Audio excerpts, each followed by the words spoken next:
Okay, day 74. Quite a bit done since the last time I filmed. It's been a while since I have posted any films or any of the clips, but I've gotten quite a bit done, some new things. And the first thing I'll talk about are these reservoirs. So I put in and rerouted the reservoir. So I do have front and rear. And the thing about this that I'm trying to figure out, now that I've split my brake reservoirs into two, that leaves me short a reservoir for the hydraulic clutch. And so I did order another one from Factory 5. I was lucky. They on their website, they'll put that they're out of stuff. Call them, because I think they just don't update the website often enough. So if you are missing something and you feel like it's a long wait, I don't know, maybe I just got lucky, but it seemed like they were pretty quick to, in fact, they sent me an email and said, hey, look, we just updated the website just now after my call out to them. So maybe that's all it takes to get them to update the website. So they may not be as backed up as it looks. But anyways, I do have a third one of these coming, or actually just came in. My plan for later today is to go ahead and make a new bracket. So I'll show you what I'm dealing with here. This is the bracket that had come with the two in the kit, but I'm gonna add a third one. And I think what I'm gonna do, I've seen somebody else do this, where this bracket here, I'll make a new one of these, and then I'll split this apart just a little bit, and I'll put the third one in between a little bit higher. I'll just offset the bracket just slightly higher, and you can adjust the reservoirs themselves, the height of them. So I can make the top of the reservoirs all line up. That should not be an issue at all. So I think that will certainly look cleaner. I've seen when most people have these, they have the third reservoir, they have a triple reservoir and they're much closer. I've not seen a lot of them really spaced out, so I hated the idea of just attaching and making a single bracket. First of all, I want everything to look clean and synchronized, and I think that will make it look better. So anyways, I did, you might notice the top, I've got, it says rear and front, or R and F. I bought this in a very inexpensive sandblaster off Amazon, and it was just super easy. So I took some tape, taped off an R and an F, and I'll even do the same thing for brakes, and that will be fun.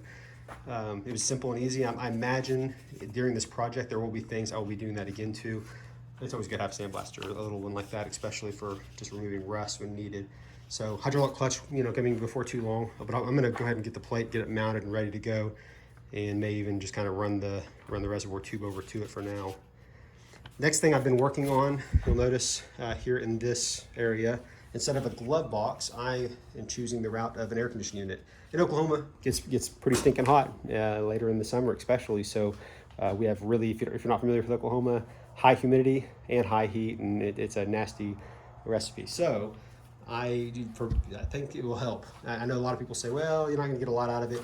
I'm gonna run all four vents, two out of the dash, one in each foot box, and if anything, if it keeps the toes cool off a little bit better from the pipes and the headers, then that will be certainly worth it. So for now, I've cut out a hole in my firewall, and using a really cool tool that is worth the money, and I bet I paid 20 bucks for this tool, if that, but it goes on the end of a drill here.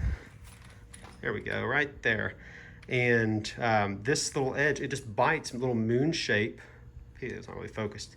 It bites little moon shaped pieces of metal as you chew your way and draw a line. And under the handle is another bit to go with it. So it really has two bits to do that. Makes it very, you could write your name in this sheet metal very easily. And it just chews little, like a Pac-Man, just chews little bites of metal out. So I've got to get this ground down. I've got a little bit of lip here from the weight, because I went ahead and did it while the firewall was mounted. I thought it was easier, and it was. It was very simple to do it with that tool. That tool makes it well worth it. But I got the AC unit and this plenum box is what they're calling it, from North Race Cars.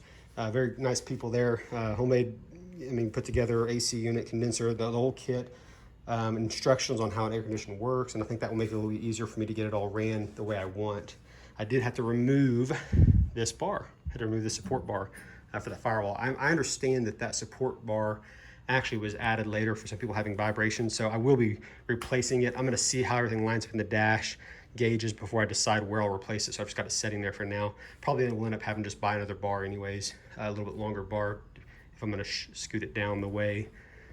I'm sure I'll need to, but yeah, so air conditioning that's my next kind of bigger project on the car. I've got, like I said, the a hydraulic clutch reservoir. I'm gonna work on that, but that's kind of the next big thing. And then after that will be the wiring harness. So starting to get pretty exciting around here.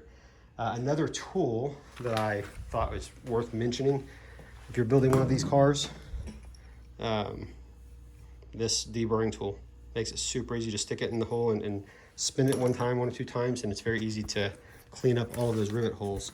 So yeah, worth investing in. The other tool that I got, I'm always looking for excuses to buy tools, so I've always been that way, and it seems to work out because I love tools and I love doing projects. But I did buy another, where's it at here? Oh yeah, it's on the other side, so I just used it.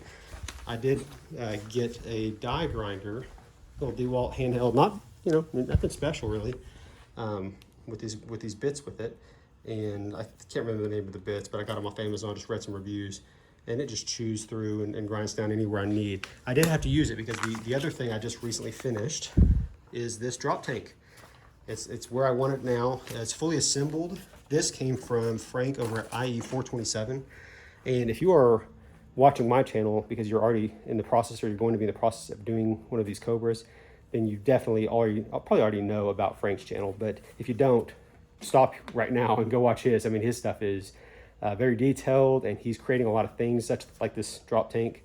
There's a lot of things that he's adding to it, and I think he's done several of these, it sounds like. So he knows what he's doing, and I'm watching him and watching what he's doing a lot before I'd make my decision on my next steps, and that's been really helpful. So if you are just watching this for fun, check it out. It's kind of cool, and go see what he's doing. It's neat. So Frank, it's IE427. But definitely fun. And I also got a shifter knob. It's kind of a slanted back. I can't remember what they call this. It's a shifter knob that scoots back a little bit further, a little bit more comfortable, I think, for the driver, as well as a couple other smaller stuff. He's got a cover for the hole on the inside of the trunk lid. So that's something I also had him make one up for me as well. So yeah, it's great. This community I'm learning about with building these cars is pretty neat. A lot of great people out there, different companies, different one-person outfits that are innovating new ideas. And I've got a couple of new things that I'm going to do on this one that I haven't seen yet, and I'm pretty excited. I don't want to ruin the surprise yet, but I'll put my own personal touch in several spots. But there's one area that I just made some purchases last night for some parts, and that will be something I can't wait to show everyone. So what else? Oh, Frank, thanks again for the shirt. So Frank sent over a shirt with his all the parts that I ordered from him. So very, very nice of you, Frank. I appreciate that very much. I think that's it for now. Like I said, day 74 and making headway. Yeah, it's getting fun for sure.